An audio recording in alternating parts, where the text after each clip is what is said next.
今天是糖醋爱好者一定不能错过的糖醋脆皮虾，酸甜开胃，咬一口，浓浓的酱汁化在嘴里，顿时胃口大开，就算是不爱吃饭的小伙伴也能轻松秒掉一大碗。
上菜喽！在东北应该没有人不知道菠萝古老肉的大名吧？但今天呢，我要把它改良一个做法：菠萝古老虾，酸酸甜甜，解馋又开胃，重点是热量减半。怕胖又嘴馋的妹子，我只能帮你到这儿啦。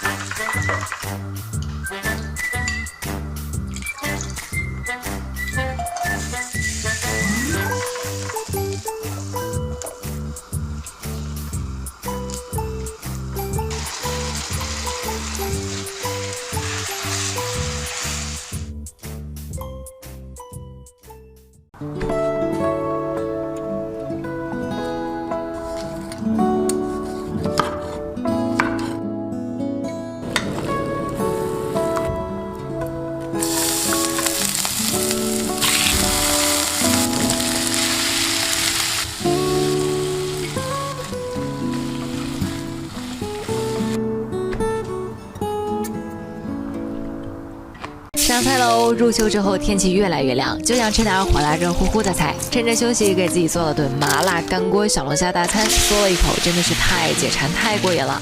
学会之后，好好犒劳一下努力的自己吧。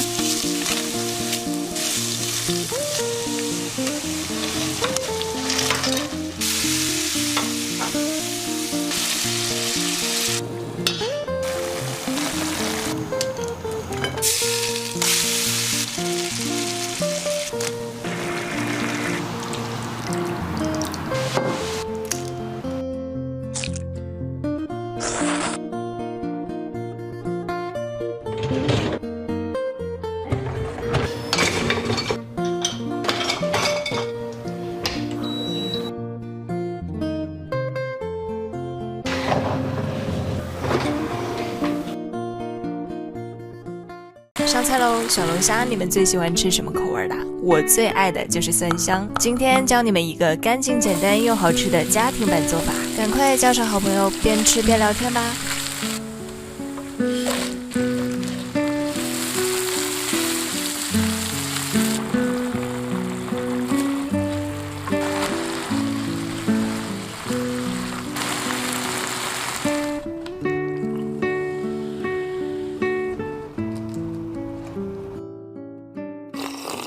这是我第一次尝试自制龙虾尾，味道超乎预期的好吃。先给龙虾洗个澡，搓个泥，再去掉虾线，准备好碟子中的干料。油热之后，先在锅中翻炒一下，释放出香气，然后加入豆瓣酱和火锅底料，再倒入洗好澡的小龙虾，充分沾满酱汁。拿出你最爱喝的啤酒，尽情倒在锅里，扣盖焖煮20分钟就可以开动喽。香气四溢的一大锅，趁热倒在盘子里，一口龙虾，一口啤酒，这样的生活也太满足了吧！